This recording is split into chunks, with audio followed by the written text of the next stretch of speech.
today's webinar session presented by expert Dana Chil-Rium, and Dana's bio is on display. Let me give you a quick outline on today's webinar proceedings. It will be a 60 minutes webinar. Dear attendees, your phone lines will be on mute during the training. We will have a Q&A session post the presentation, and if for any reasons you get logged out during this training session, please follow the same procedure to join in again.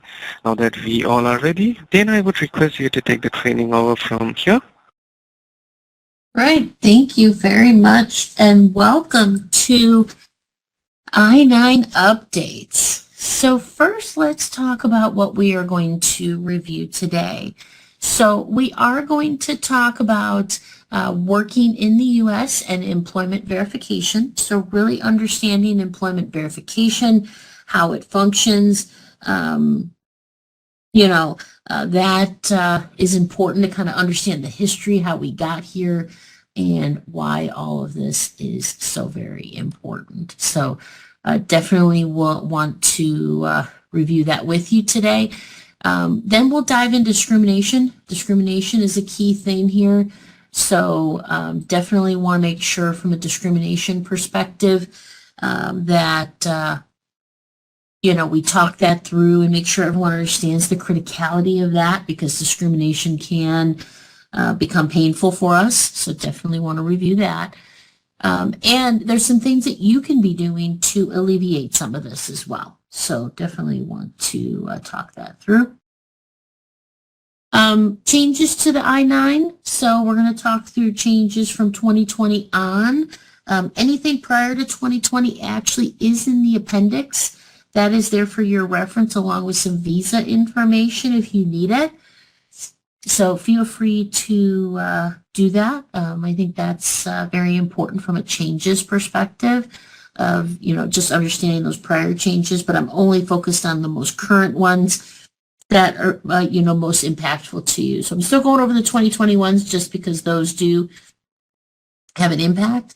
And then also, make sure that from any discrimination and changes perspective that you have access to that. COVID-19 relaxations. Now, from a COVID-19 relaxation perspective, I do go over this even though everything pretty much is expired now, but I think it's important for you to kind of see from a COVID perspective of when things ended, right? When did something start and end? What legislation should you be concerned about? So definitely want to review that with you. So we'll talk through that from a COVID-19 relaxation perspective. How to properly complete the I-9, section by section, and now the new supplements, right? Supplement A and B, which are also very important. So we'll go through that. And make sure that that is clear so you understand those challenges. We'll talk about correcting mistakes. So with the form, how do you correct mistakes when they happen? So that can be important. A lot of you may discover certain things as part of this process. So from a mistakes perspective, it's a good deal. Storage and retention. So how do you properly store and retain these documents? So from an e-verification perspective, want to make sure that you have visibility of what that means to you, because again, that can become impactful. So definitely want to make sure that you understand that from a storage and retention perspective. E-Verify has become more and more important to you and will continue probably to be more and more important to you.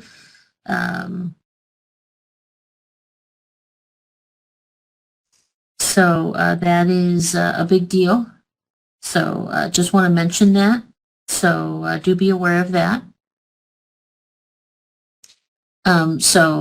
Do be aware of that, of E-Verify and the importance of that, because again, that one's becoming more and more important as well.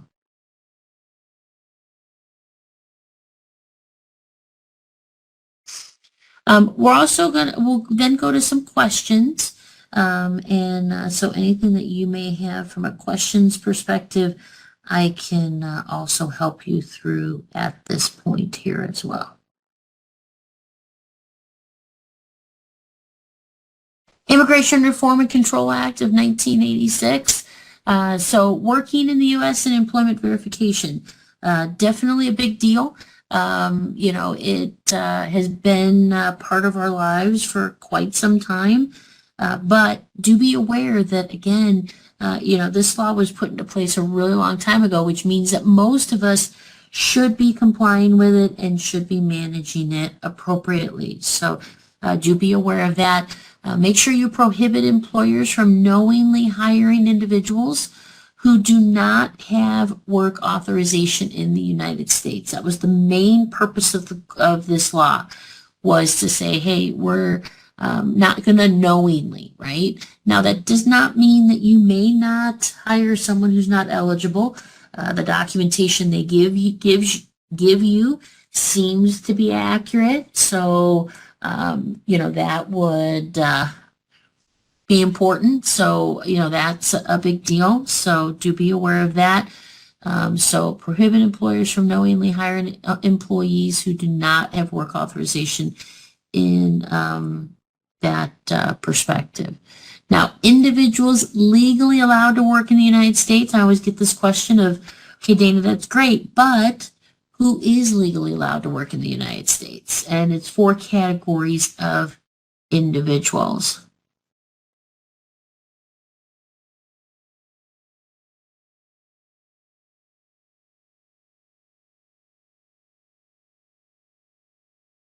So that's important. So do be aware of that.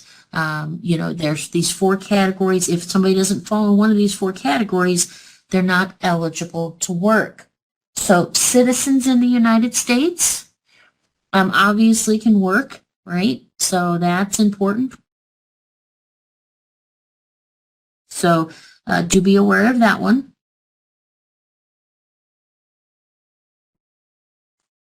2 non-citizen nationals. So make sure that a non-citizen national also, you have that.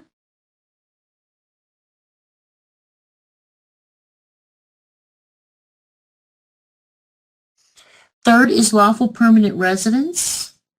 So they are allowed to work in the United States.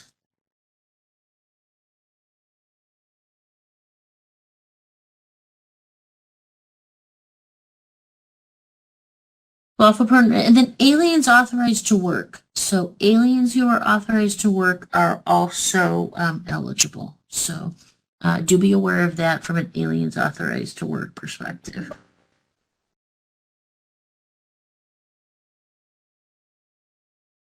Now, to comply, what do you need to do as an employer to comply? So to comply with that, you must verify the identity.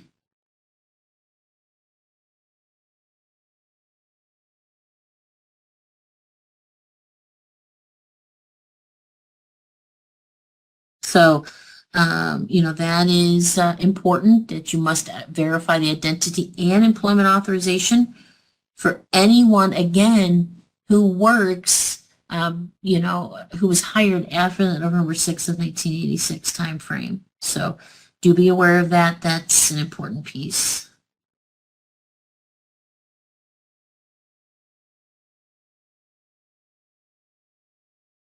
So do be aware of that. Complete and retain the Form I-9 for each employee. So you do need to follow those requirements.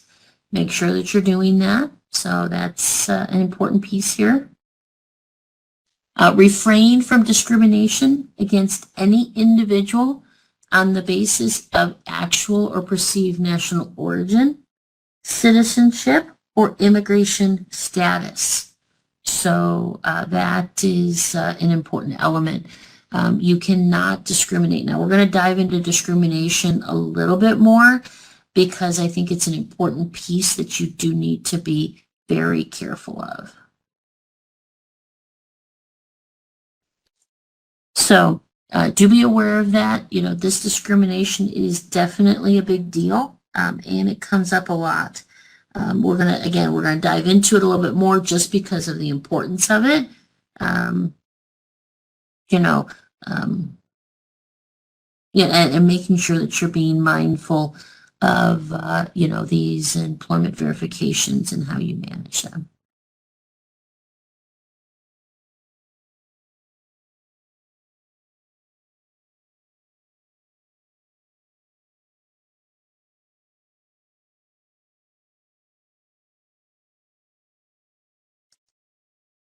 All right, let's talk a little bit more about discrimination and the key pieces of this.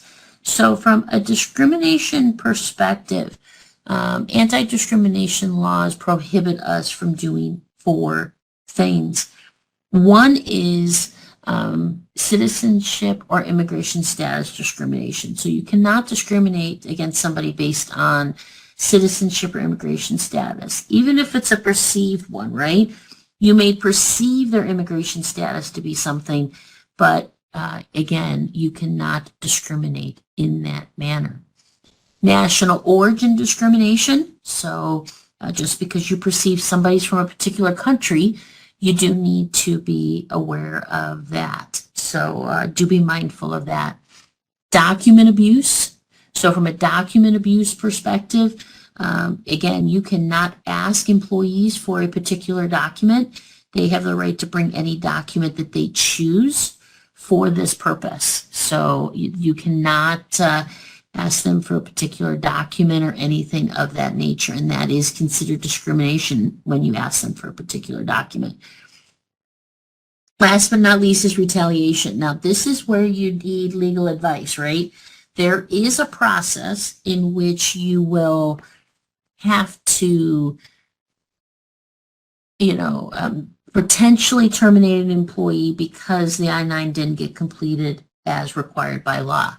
But you want to make sure that you go through every effort to get it before you actually terminate employment. So again, something to be aware of when it comes to these things, because some employers make this mistake and not do this right. So again, you know, then it becomes this retaliation. So do be careful of that. That's an important element of this aspect. Now, this is why discrimination becomes such a big deal. It's because of this whole perception of actual or perceived discrimination, right? You know, a lot of times I would say we don't intentionally discriminate, but find that we have discriminated against an individual in error, right? So, you know, you just want to be very mindful of that and careful of that when it comes to discrimination. So be very, very careful that actual or perceived. This is why the training of your staff who does this work is so very important.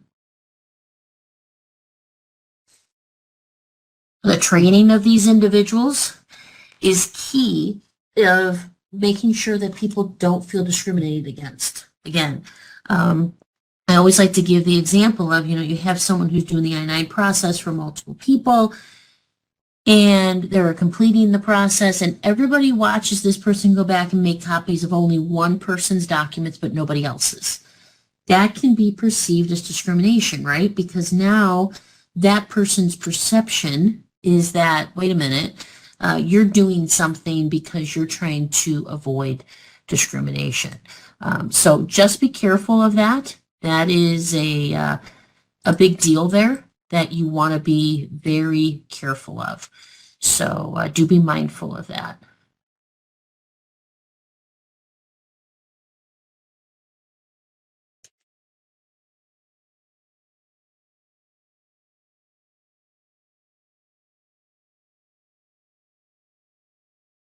Now, you know, the other thing is, again, it's again the same thing when it comes to document abuse, right?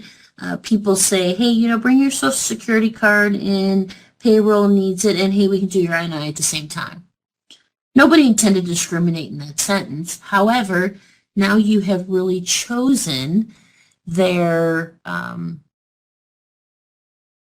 what the employee wants, right? So you got to be very careful there, right? It is such a big deal here from a discrimination perspective. So just be mindful of that. Discrimination becomes this huge thing, and it can be really painful to you. So again, you didn't intend to discriminate, but sometimes that's how it just works out. So just be careful of that. All right, some other key things here from a discrimination perspective. If you have questions about discrimination, you can contact the Immigration and Employee Rights section. Their name was changed back in 2017, so you can do that if you find that beneficial to you. So do make sure that you do that. That is such a important piece there from a discrimination perspective. You can call one of the 800 numbers, so do make sure to do that if you'd like. And United States Citizenship and Immigration Service.gov.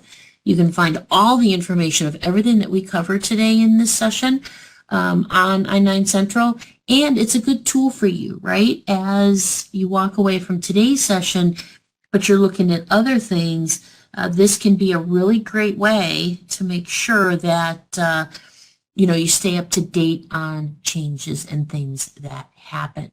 So do be careful of that. Definitely a important aspect to this process.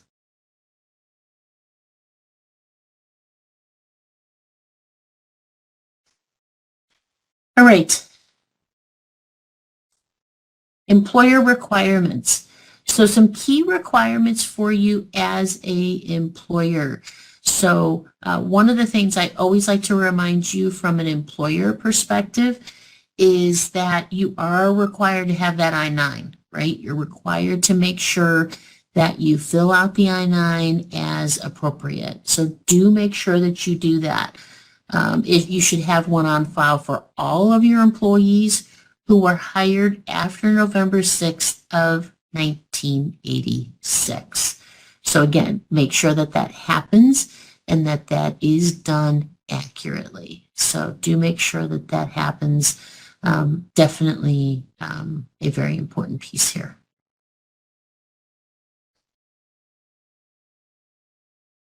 Employers can use an authorized delegate, so you can choose an authorized delegate to do some of this work for you.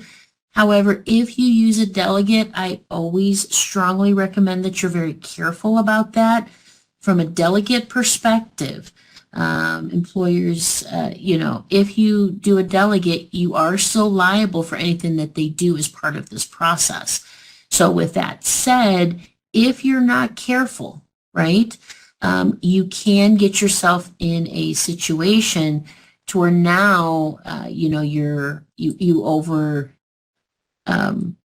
you're being held liable for something that they did, but you didn't make sure that they were adequately trained. So again, it happens a lot. So just please, be careful there and think through that when it comes to that delegated authority.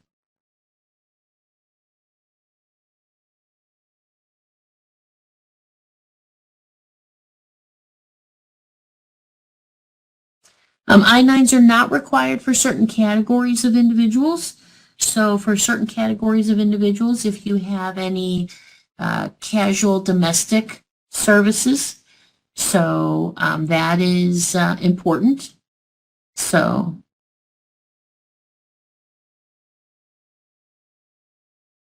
do be aware of that.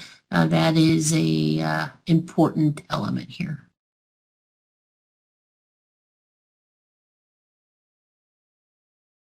Now, casual domestic services, that's usually not a big concern. Independent contractors, obviously you don't need to do for them as long as you haven't set any hours for them. Employees that are working outside the United States, one of the things I do highly recommend in this space is to go ahead and do it before you send them outside the United States. And the reason for that is because guess what? We forget that we sent them out of the United States and didn't do it, and now we're trying to come back to it, right? Do we always remember that? Probably not. And it can become a challenge. So for employers that are working outside the United States, just do it before they leave. It's a good practice. Now this slide kind of talks about all the updates. I'm not going to review this slide with you. It's just the updates over the last several years. I'm going to go over just the updates from 2020 and 2023 with you today because I think they are important updates. So do be aware of that, but I won't necessarily be covering these today.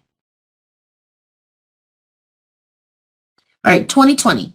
So on January 31st of 2020, the United States Citizenship and Immigration Service published the Form I-9 that was approved by the Office and Management on October 21st of 2019. Thus why in the lower left-hand corner of that form was the October date. Now, we were to begin using the form by January 31st. However, the form did not get released to us until January 31st. So we actually had an extension on that took us to April 30th. So we had an April 30th extension. Again, still kind of waiting for that in regards to that.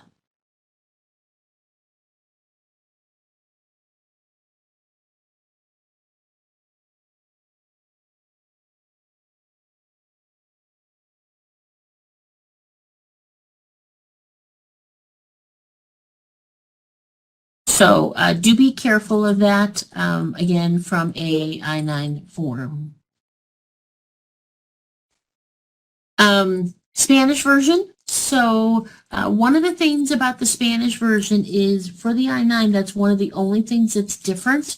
For the Spanish version, you are only able to use that for Puerto Rico only. You cannot use the Spanish version here in the United States.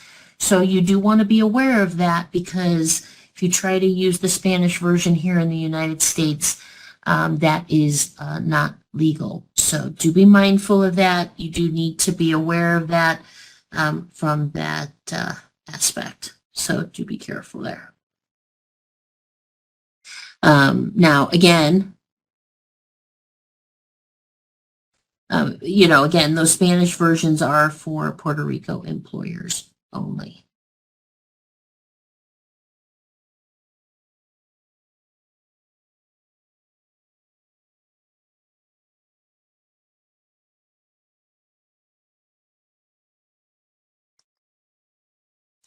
Form change. So again, in 2020, they did add 2 new countries into the electronic form, both Eswatini and Macedonia North. Again, that may be applicable there. So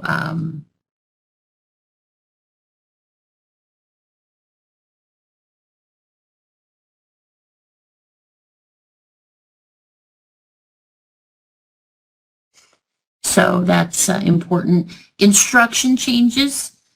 One of the things, again, reminding about the fact that if you can use an authorized representative, but if you use one, you need to remember that that means that you are still liable for anything that happens in violation of employer sanction laws by the person who's designated to do it. That's important to be aware of. You don't want to miss anything there from an instructions perspective. That definitely becomes this big deal. So just be mindful of that. You're still legally responsible for anything that those individuals do on your behalf. Again, that's why they should be properly trained. If you use a representative, definitely use it. Those representatives can be important, and it becomes this big deal when it comes to supporting. So you know, just be mindful of that. You know, if you, don't properly train your people, then now, it just becomes, again, this everlasting big deal and big challenge. So just be mindful of all of that, training these people, making sure that your vendors are doing the right thing for you is so important.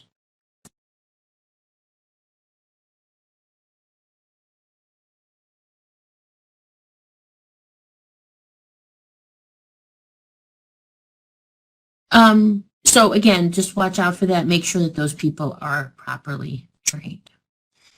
The United States Citizenship and Immigration Service website did get updated to where now if you are still on paper forms, you can request those paper forms via the internet now to be sent to you versus having to call in. That was a new change for us. Hopefully a lot of you are starting to even consider going electronic here, but in case you're not, just want to make sure that you understand that you can do that.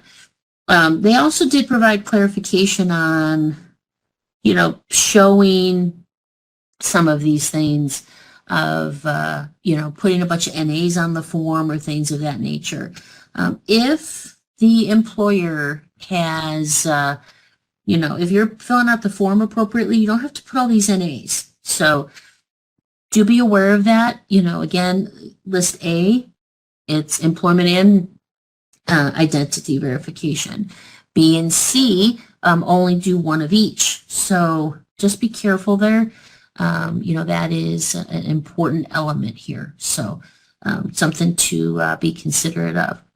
Make sure you update the process and do be careful of that I-766. Don't forget that I-766 is a application for employment authorization, not actual employment authorization.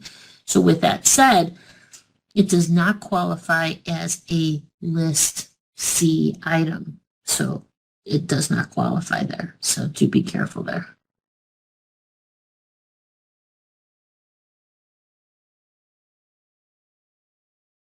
All right, so from a disclosure perspective, the information you provide, from a disclosure perspective, Social Security number is a hot topic. A lot of employees don't want to give their Social Security number to employers or to anybody for that just because of security concerns anymore. So because of that, those disclosures are, are a big deal. Now, from a disclosure perspective, what I do recommend is make sure you use your attorneys before you fire anybody for not getting the Social Security number. The employee does have the right to reject the Social Security number.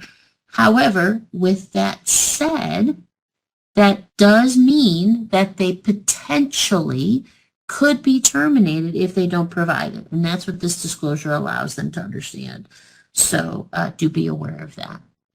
Now, for individuals that work in the United States, and fill out an I-9, there's many different authorities: Homeland Security, Department of Labor, Department of Justice, Civil Rights Division, Immigration and Employee Rights, who may ask for the I-9 documentation. We as employers are legally required to provide that. And in some instances, the Department of Homeland Security may give that information over to law enforcement in efforts of interest of national security. So even if employees may not always like it, right, we do still have to give that information when appropriate. All right, 2023 update. Now this update has been significant for us. So first, sections 1 and 2 was made to a single-sided sheet. It has now been designed to be able to be completed via a tablet or mobile device, which is good. People have the ability now to do this with a tablet or mobile device. They did move the preparer and translator certification and the re-verification and rehire to supplements. So for employees who don't need these items, you don't have to go and do them. So that is really important. So be careful there. to know that those have been taken off the main form. They're a supplement. You do not have to add these supplements to people who don't need them, right? That information should stay consistent. So do be aware of that. From an instructions form, again, it went from 15 to 8 pages. The acceptable documents list has been updated to include receipts, which is valuable information as well. So that is valuable to us. So definitely keep that on the radar as you go through these. So, that is something that's always a question. And they did reduce the instructions. They tried to combine some of this and, reduce it a little bit to make it a little bit better. So now it's only 8 pages. Now, the last thing that's really important is E-Verify. So there is a new remote process that employers can use to E-Verify. So for an E-verification perspective, employers can do a remote review of documents. We'll talk through that. You as the employer need to qualify, and the employee themselves need to qualify. So do be aware of that. That's a important piece here from a E-Verify perspective. So definitely want to make sure employers can use the current Form I-9. But again, this new one did go into effect November 1st of 2023.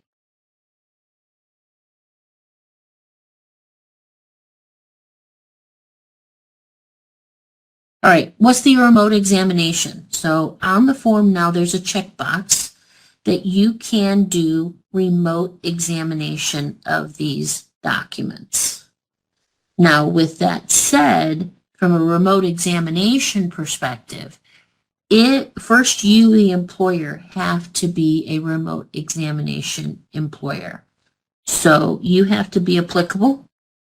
If you are an employer that has that you can remote examine, what qualifies you? One, you're an E-Verify enrolled employer and you use E-Verify on all of your new hires. If you're already using E-Verify, you are eligible to be a remote reviewer. The other is if you are applying for E-Verify and you have completed the necessary training. Once you complete that necessary training, you now, from an E-Verify perspective, as long as you've completed that training, you are within compliance there. So do be aware of that. That is a important element there. All right, so you've discovered, okay, I'm eligible to do E-Verify. So what does that mean? What that means is that now your employees can send in a copy of their documents, both front and back of the documents, to you before a live video. Then you can get on a live video to where they show you the documents. You complete section 2 and you check off that you use the alternative procedure. That is effective August 1st of 2023. So that is important. So just be aware of that. You must retain all of these documents. It is now part of that record and should be handled accordingly. So do be careful of that. If you're going to use these alternative procedures, you need to have that backup to show, yes, I am an alternative procedure here.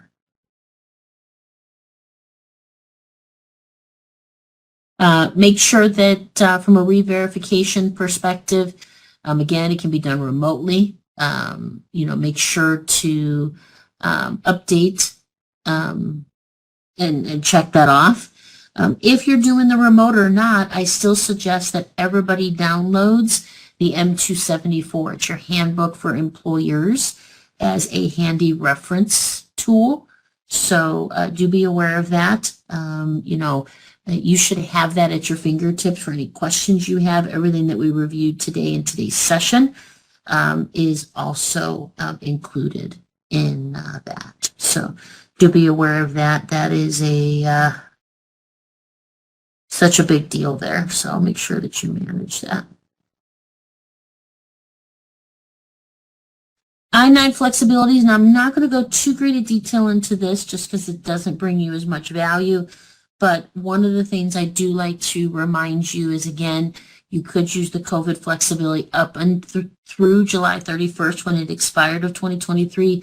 As of August 1st, you had to use the other remote option that is with the current I-9. So hopefully most of you transitioned as appropriate, but just be aware of that.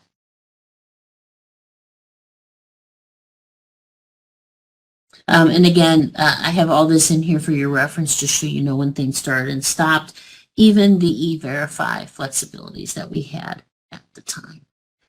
All right, acceptable documents. Make sure that you make the acceptable documents list available to your employees.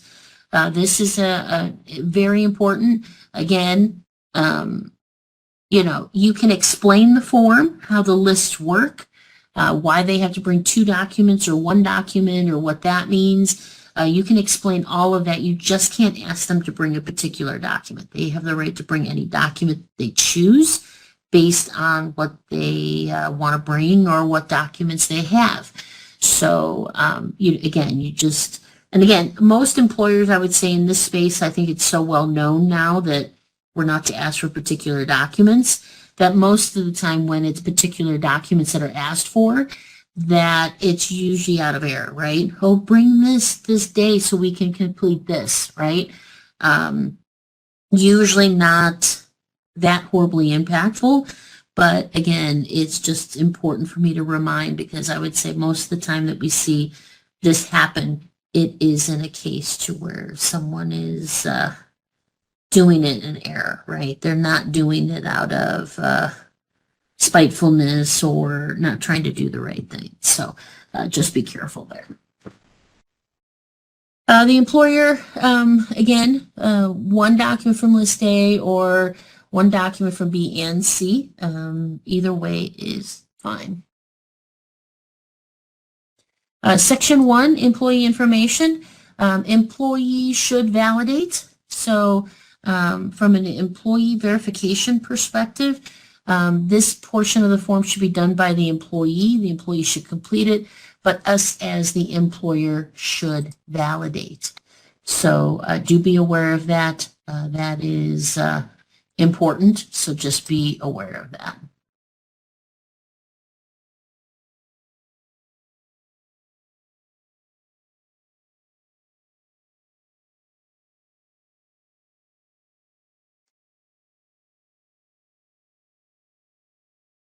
All right. The employer should complete the day of hire. So again, this should be completed day of hire. So do make sure that that happens.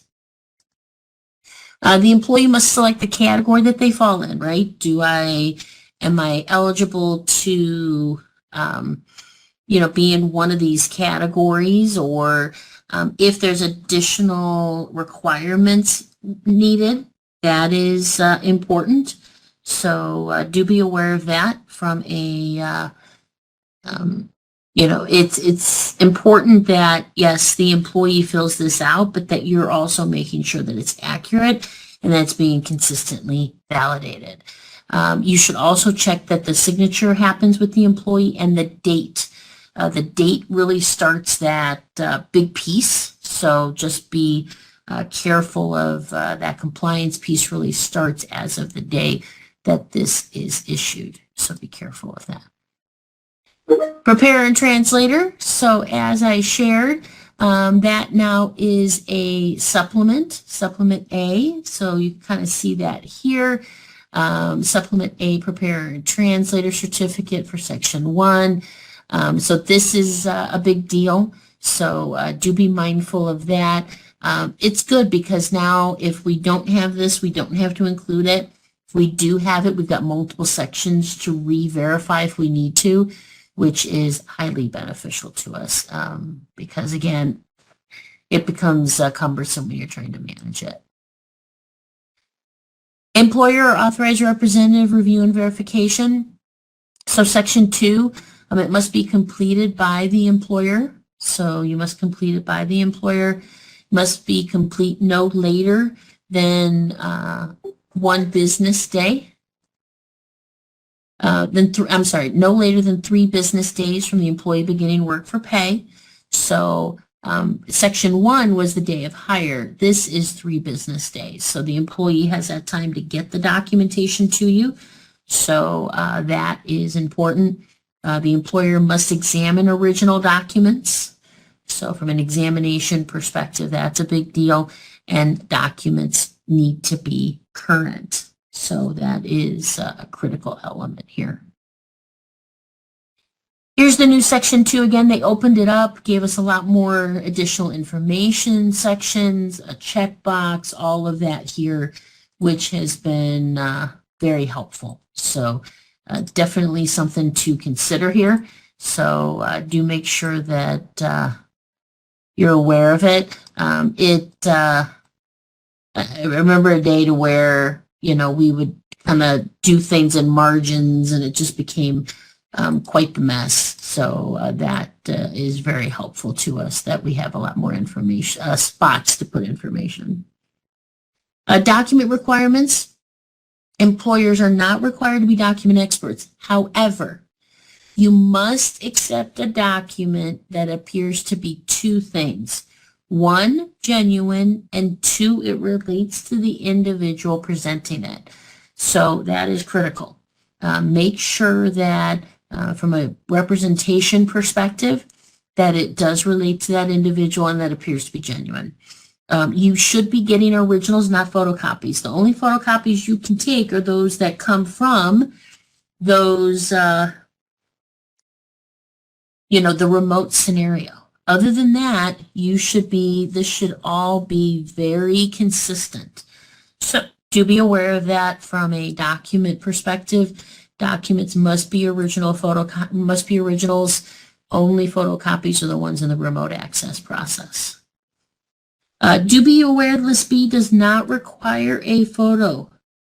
Most of the time we think it does. It does not. So do be aware of that. And then if you do take copies of documents, which a lot of employers do, I do strongly suggest that from a copying documents perspective, that you should be very consistent in how you do it. Again, consistency in this process really keeps you out of the discrimination stuff. So again, have a consistent process, a consistent way of doing things, and manage that according to it. Here's the acceptable documents list. Like I said, the acceptable receipts are now at the bottom. So that is very helpful. So that's there for you. Dealing with receipts. So receipts can be used as temporary proof when any of the list A, B, or C documents has been lost, stolen, or damaged. The receipt must be issued by the originating agency. So it must be originated by that originating agency. The original document must be presented within 90 days of the hire. So do be aware of that. Now the exception is the I-94 card with an I-551 stamp or a photo of the individual. Again, notation of refugee stamp issued to a refugee. That has just separate requirements, so do be aware of that. And then a receipt for an I-766, that is an application for employment authorization. It's not actual employment authorization. So do be careful there. Receipts are not acceptable if employment will be less than 3 business days. Receipt validity dates. Again, you can find all the detail about receipt validity dates in the M274. Supplement B, re-verification. So only needed when an employee presents temp employment authorization that has expired. This is the re-verification. You do not have to have this if it's not applicable. Keep in mind that Supplement B is for rehires that rehire within 3 years of the date of the initial form I-9 process. So do be aware of that. the supplement B can be used for those rehires. Legal name changes are a suggested re-verify, but not required. So do be aware of that from that perspective.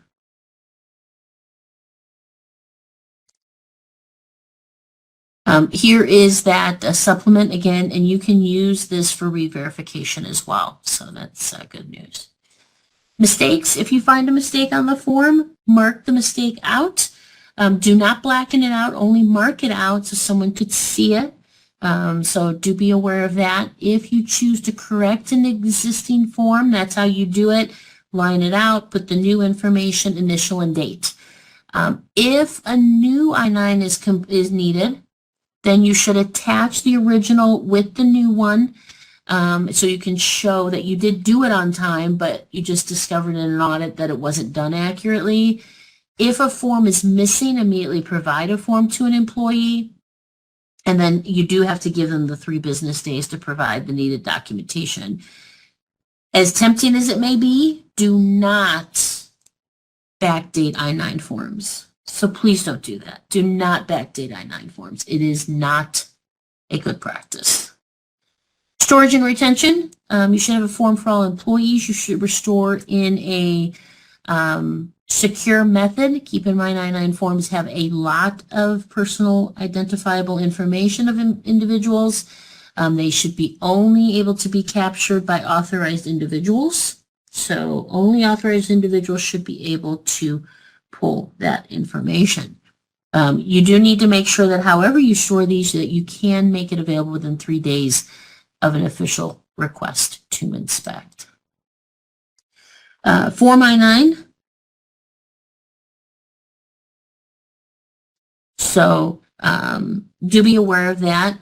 3 years after the date you hire an employee, or 1 year after the date the employment terminates, whichever is later. So that is how you should manage that form. Electronic storage, again, if you electronically store or electronically complete I-9s, that's fine, but you do need to make sure to meet all the requirements in regards to the acknowledgement and the creation and preservation of the record, along with that electronic signature is a critical piece of electronic storage and retention. E-Verify, only 20 states require E-Verify. However, we see a lot more employers doing E-Verify now because of the of this situation with E-Verify. So do be aware of that. Employers must register for E-Verify because, if you want to be remote and do this, you do have to go through this process. They continue to develop the E-Verify platform. So, as that happens, do be aware of that they are trying to make it better. As these results come back, the process is getting better on the government side. Sometimes it's us and how we enter it. So do be aware of all of that. That is an important piece.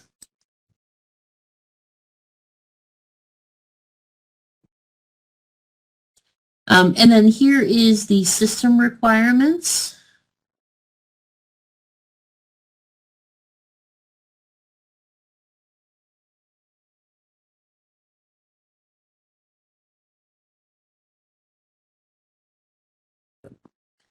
So just be aware of that: printer, Adobe Acrobat Reader, and then obviously an updated browser. All right, so we covered a lot of information in a short period of time. I'd like to open it up for some question and answers. Thank you for the wonderful session, Dina. Attendees, as Dina has just informed, Q&A has begun, and if you have any questions, please post your questions in the Q&A or the chat panel.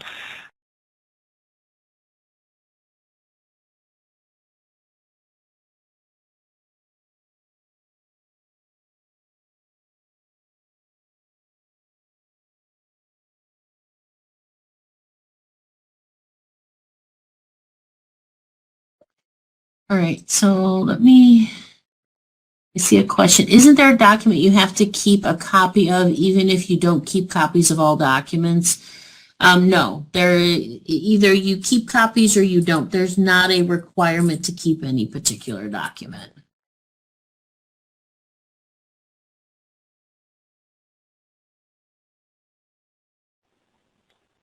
All right, Dana, I do not see any more questions coming in, and I believe we could conclude today's session successfully. Before we finish up today's event, would you like to say anything to our attendees? Yes, thank you so much for attending. If you do have follow-up questions, do make sure you reach out to us. We're here to support you. Again, thank you so much for attending today's session. I hope you found it a really good use of your time and got a lot of valuable information. And I want to say thank you very much. And I wish you all a really great day. Thank you so much, Dana. I thank you all for attending today's session and look forward to having you on board in the near future. Thank you.